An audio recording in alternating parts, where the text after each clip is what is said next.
The story you are about to hear is true. Only the names have been changed. Only the names have been changed.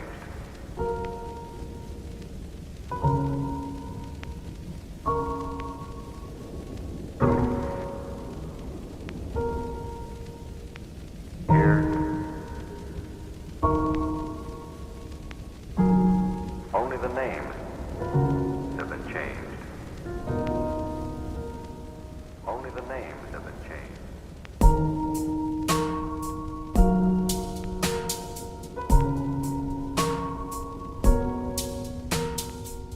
There are roughly 1 million people who call the streets, sidewalks, and back alleys of America every day home. 1 million tales of pain, loss, and tragedy. 1 million lives typically deemed unworthy by many. But these stories are worth telling. Sometimes you just have to stop and listen to them. If you're downtown Tacoma or you're hanging out in Seattle, there's homeless everywhere right now. You run into them all the time. Right now in our community here in Kitsap County, about 1 in every 150 people has experienced homelessness in the last year. And on any given night, there's about 150 people who are struggling to survive, sleeping outside in their cars, in vehicles, abandoned buildings, in the woods.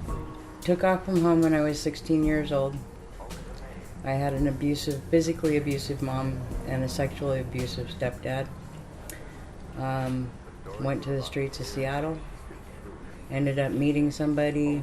Got married when I was 17. My mom was more than happy to sign me off.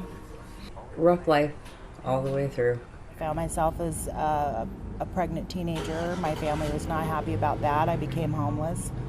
And it was cold at night. I was 6 months pregnant. It was winter.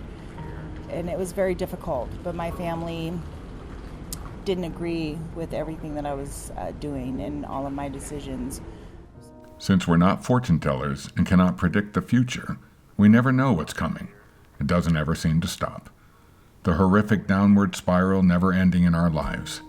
Seemingly just one thing after another piling up like worn-out shoes and dirty clothes someone forgot to throw out. People being treated like discarded trash, because in society's eyes they are just trash, disposable without meaning. I moved up here about 2 years ago. Prior to that, I had a very successful career working for the city and county of Denver. And then found myself between jobs and told myself I'm going to go up to the Seattle area to get a new start. Well, unbeknownst to me, the company that I had applied for didn't exist. It was sort of an internet hoax to allow individuals to relocate and to upset and turn over their lives. So I found myself in this position of not having a place to stay, not having any employment, which caused my homeless situation to develop from that day forward. I was working for a landscaping company that unfortunately closed without telling me, and that's what ended us out on the street. My background is that I was a small business owner in Florida for many years. I was having some health issues, some of them kind of mental health related, and so I moved out here to be a little closer to family, and as things worked out, I couldn't really stay with family for a very long time, and I ended up homeless. I brought my family out here for a better way of living, and come to find out there's not too much resources out here in Nevada for homelessness. So now, at the point we are in a situation now we're at right now, we're stuck here in Las Vegas.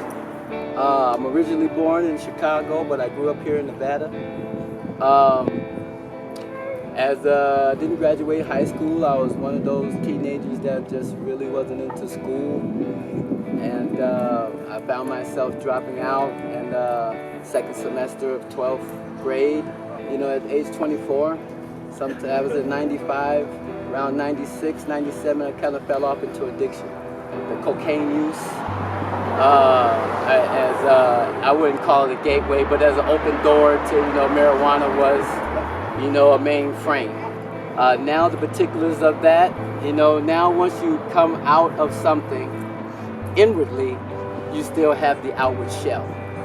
So the basis of people still looking at you or where you used to be is a problem because they don't see anything more than where you left them last. Each community is different, and for the homeless and the vagrant and the traveler population, it's the same. If you've got some good guys on board and some good men and women, then things get dealt with quickly and, like I said, in a loving and mindful manner. But I feel like a lot of places, there's a struggle, especially when drugs are a big part of that community, and people get pretty primal and vicious. Dealing with the police, I found that you are doubly discriminated against. Individuals who, in the same group of individuals who were white, their interaction with the police were much different than my level of interaction. So I'm sitting on a park bench and next to a white man, and he did the crime actually, and I was the one who actually did the time, 3 days in the county jail. Something I didn't even do. I actually went to the court processes to avoid having a record and told the courts that I would pay $600 at $40 a month, even though I only get $190 a month for my income. I would pay $40 a month to expunge that and to get that removed from my record so I don't have one, but I'm paying for that. I've done 26 and a half years in prison. Mostly in and around the drug scene and the streets. Violence due to gangs, and stepped out, retired, met a beautiful lady, went through some trials and tribulations and trying to work things out. She's homeless with me too. Came out here 4 years ago with my ex-husband, who's now my ex-husband. We came to Bullhead City, Arizona. We were both working in Laughlin, Nevada at a pizza shop. Ended up going to jail, and the people that brought my ex-husband now to pick me up from jail just stranded us, and we've been stuck here ever since. Homelessness is a function of monetary circumstance. Most of the homeless that I've met in downtown Tacoma are stuck there, and they live under freeway overpasses or wherever they can hide at night to sleep. And the problem's increasing. My personal feeling is because rents seem to outpace wage increases probably 2 to 1. An apartment when I moved here in Washington 10 years ago could be had for $350 a month. Now in Tacoma or even the nearby cities, the cheapest rent you can probably find is about $1,000. My case is mostly due to the fact that I have a whopping $300 a month in Social Security. And because of that, I get food stamps to supplement it, but I can't even find a place to park my RV for that. If you're late with your bill, they have a $50 charge. If you're late paying the $50 charge, you pay another $10. And your water bill still isn't paid, then they'll charge you another penalty for waiting to come around the second time. By that time, you've got $100 plus in penalties on your water bill that you couldn't pay in the first place, and nobody offers you any solution to how to settle that bill. I became disabled. I was working disabled for years. Wore my body parts out. I have no shoulder joints. My knees go backwards. Everything's wore out. It's in my spine. I've had neck fusion. I'm due for spinal fusion in my lower back, and it's just I do what I can, and then I got to rest for a few days. So I can't really hold a job. I tried. I had to take lesser and lesser jobs that paid less to keep doing it because I was supporting a family. So I really got set back, and then in the end, when you finally get your award, you don't make as much because you didn't have that dollar per hour that you did have. Solving this problem does not mean encouraging people to sleep in their cars, abandon RVs, in alleys, on side streets, tents under bridges, and makeshift shacks anywhere there might be room. Left wondering where their next meal is coming from, where they're going to sleep, who's going to disrespect them next, and who's going to roust them up from where they are. When in fact, a majority of police are under direct orders from any and every city official in charge to just show up and on cue, serve them notice that they're going to be swept within 24 hours. Orders that include for them to move or lose everything. This is intended to appear to the public that there's progress being made, but in reality, it's just a rather municipal version of the childish game of musical chairs. Since the downtrodden just move a few miles away, start over, usually hide, and wait for the next big sweep. Folks who find themselves in this predicament haven't always been this unfortunate. Many just made a mistake, or a series of bad choices along the way, perhaps slipping through the cracks of normalcy, and are just stuck with no way out. Their lives are now shattered, and they're trying to pick up the pieces of a fractured society of which they belong. So our population is growing substantially, trying to keep up with that growth, and housing today is especially difficult. For decent housing, affordable housing in Kitsap County is a big challenge for a lot of people moving and wanting to move to this area.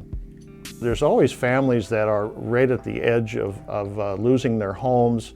If they lose their job, all of us could be in a position to where we might have to be living with someone else for a period of time if we can't make our mortgages, if our jobs are such that we're not making the money we need to for the mortgages, and of course our cost of living is always going up.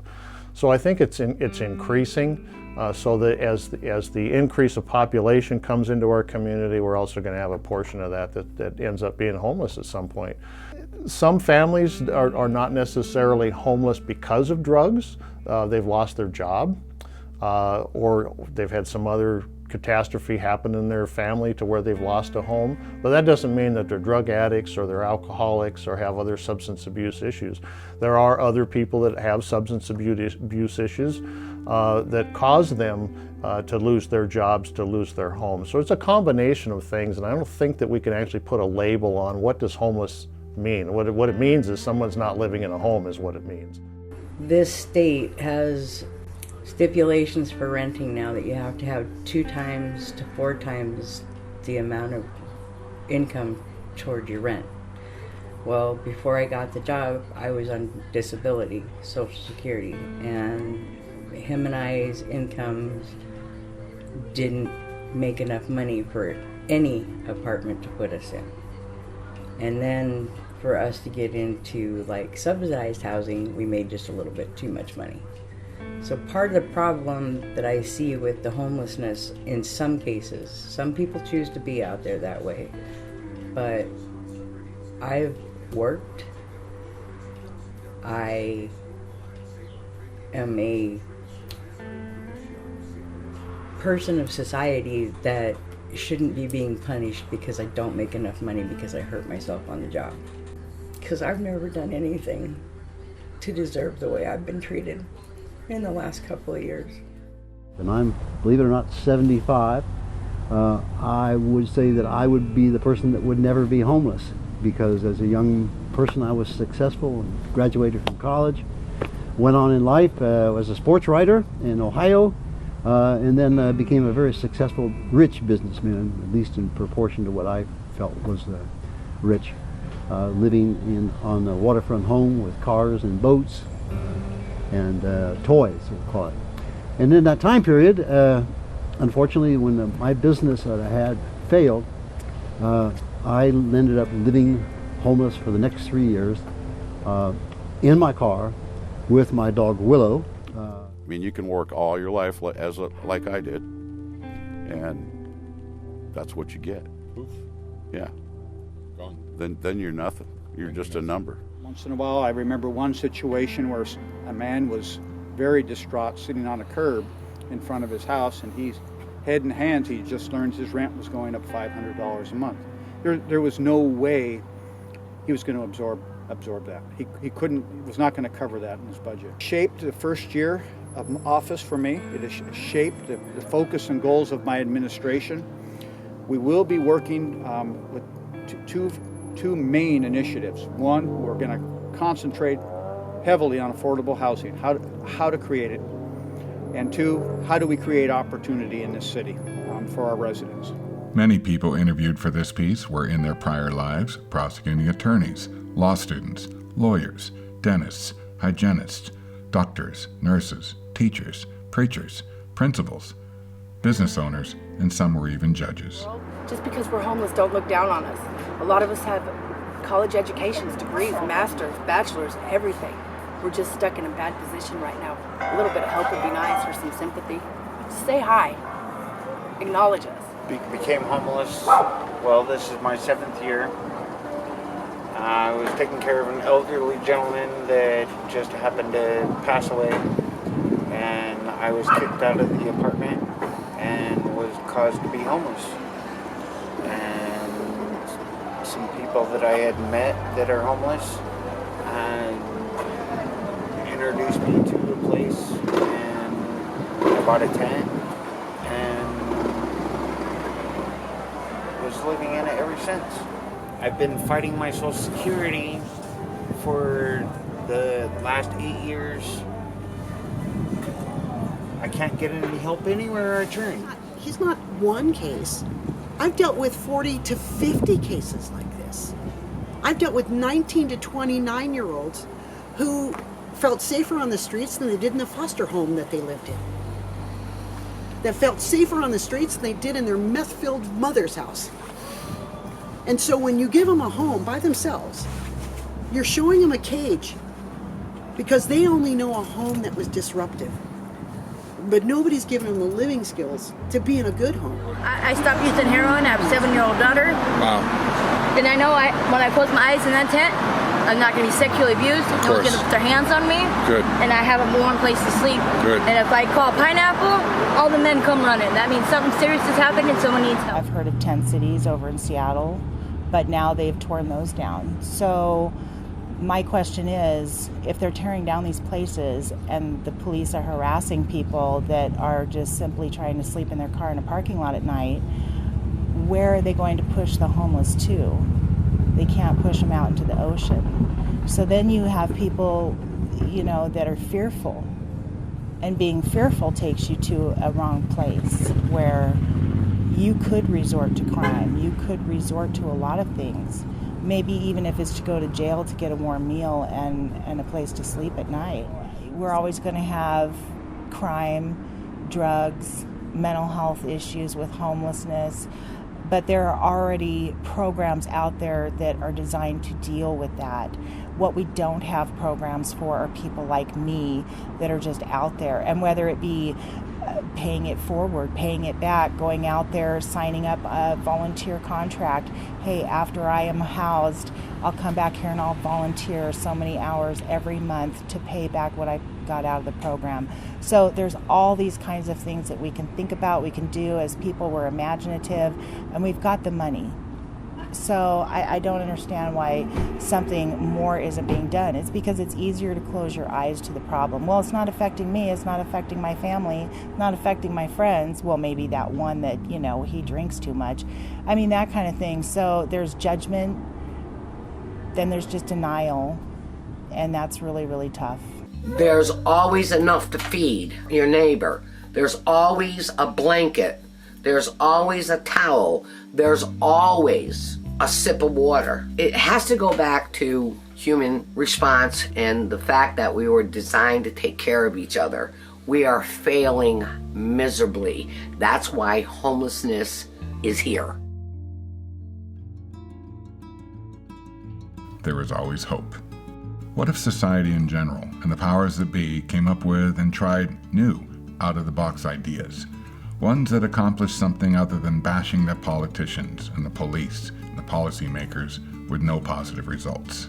Ideas that included not just watching this problem grow and fester, where the response has been to throw massive amounts of taxpayer-funded money away, accomplishing not much more than a bureaucratic fiasco that has become a monster of a mess, affecting everyone from singles to families to the business people who find homeless parked in front of their driveways. I'm a bridger. I'm out here on the streets and I see where services are not connecting to the people. And there's a lot of angels out here, but they're all doing it alone, okay? And because I was a land use planner for 30 years, I was able to see how bureaucracy operates and learn the magic words that open a gate. So I would say, be sure you say emerging disabled, so this department will start to treat you like disabled so we can start to get you help. But because people on the streets don't know the magic words, the bureaucracy stands there helpless. I graduated at 17, did some college, found a career in property management. So I became certified in affordable housing, HUD, RD, tax credit. So as a compliance specialist, I worked very hard to place displaced families into their homes. So I got the joy of seeing children run to their bedroom saying, "Yay, I got my own room," and just I really enjoyed putting a family in a home, especially a subsidized home where they could afford the rent. It was important to us to just help others. And we made a decision that if we're not a part of the solution, then you're a part of the problem. And we started making trips every month down to Portland, which is about 3 hours from us. And our friends, we have the best friends ever, and they helped us round up and donate clothes and food items and articles. We would spend some time trying to gather up as many things as we could, and we thought that with backpacks, it would be a great way to put together just care packages. We made female backpacks and male backpacks, and we would drive down there with 40 or 50 backpacks in our truck and clothing and just hit the streets. We would walk through Chinatown and underneath some of the bridges where some of the homeless camps were. And a lot of folks thought, is that dangerous? Well, not really. I mean, at the end of the day, people are more alike than different. And our basic needs, and these are folks that have been forgotten and that people find to be in the way or troublesome, or at the end of the day, they just need basic needs like we do. And we thought that we could help in that fashion. So with whatever we could afford, we would take some money and buy things, and what people would donate and help us with that. And you'd be amazed at how many people will jump on board to help. And at that point, you become a part of the solution. The students get together and they come up with a project, they work on it together, and they have to involve the community and see how they can make this sustainable, basically. And they focused on homeless encampments, and they worked together as a group, and they presented their ideas, and they had donations on the EVL night at the Queen Anne Elementary School. And my son was able to raise a total of $130 to donate to this camp, and we're going to do that this evening. Help comes in several ways, shapes, and forms. From an international standpoint, there's a nurse from Southern California, a woman named Michelle Kipra, who immigrated 10 years ago to near Nairobi, Kenya, to begin caring for the impoverished, the needy, and the very sick. Almost single-handedly, but with tremendous local and international support, she was able to raise enough funds to build a modern hospital with capable staff, nurses and doctors that serve several surrounding communities, as well as providing expertise in coping, counseling, and rehabbing thousands of children who've been sexually abused or have no place to go. Oregon Harbor of Hope was established in 2016 by Homer Williams, and he eventually enlisted the help of Don Mazziotti to form this nonprofit. And we are dedicated to innovative solutions for folks living outside. Founder and CEO of Ziba Hub. Ziba Hub is a tech company here in Portland. We're a startup. We're actually a networking community for the beauty and wellness industry. What we were trying to do, we actually reached out to Harbor of Hope a while back, hoping that we could partner and provide some stylists to work with them and provide free haircuts, because we love the mission, we love what they're doing for our city. Homelessness is being additionally fed by another set of circumstances as a major conduit, one in which society's mores from several hundred years ago has seeped into the 21st century, the ageless plague of sex trafficking of minor children, and not just here in the United States. Children as young as 4 or 5 years old are oftentimes snatched by predators, negligent parents or inattentive caregivers none the wiser. Adorned in Grace in Tacoma, Washington, specializes in rescuing hundreds of slightly used but gently loved wedding gowns on an annual basis for their nonprofit by rehabbing wedding attire, then selling the nearly brand new gowns for 50 to 75% off retail. Hundreds of sex trade workers and victims, now survivors, have benefited from being found, retrieved, and rehabbed from extensive counseling from top-schooled professionals in therapy. They are subsequently rehomed, reintegrating them into the society they may have been plucked from at an early age. This organization donates all of its proceeds, as does its sister company, Solutions Dental, to folks who cannot afford premium dental care, so it can address the trafficking problem head on. as a Proverbs 31 woman, I wanted to have some sort of business that was sustainable. So Solutions Dental, we love to share that every patient is contributing to combat human trafficking and modern-day slavery. Dr. Kevin Gilgee, who is a licensed veteran dentist and philanthropist, his wife and life partner, Christine Gilgee, have dedicated their faith and most of their lives to remedy an inherently vicious circle to help everyone they can. Here in the United States, Pacific Northwest's newest startup and 501c3, Seattle's very own Truck of Plenty, whose CEO and founder, Perry Peterson, and his team serve underprivileged, underserved, and homeless folks with a unique approach to feeding them. By working with existing food truck operators to distribute food and alert folks in need of other available services, they are making good headway while dramatically minimizing administrative costs by working with a host of enthusiastic volunteers. Seattle is not the only place that has hungry people or underserved population. So it's not just homeless folks. It's maybe children with a summer school without a food program. So there's other opportunities besides just homeless people. There's other demographics that could be addressed. And Seattle is just kind of my hometown, so this is where I'd like to start. Of course, we'd like to grow this nationwide. So we could franchise this opportunity, and other people who want to get involved to help support this in their own city, we could do a franchise of this concept to across the country. The stories you have just heard are all true. Each person's tale differs slightly from one another.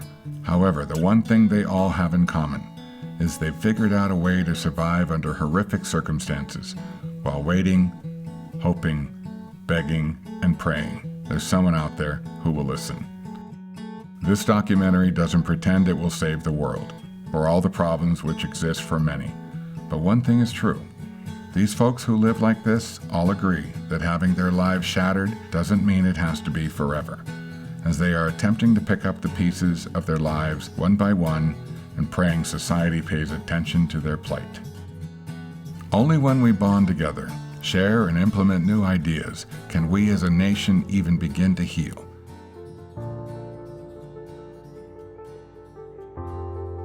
We can and we will continue to pick up the pieces of this fractured society, and along with their help, reinstill dignity, pride, and ultimately hope back into their lives.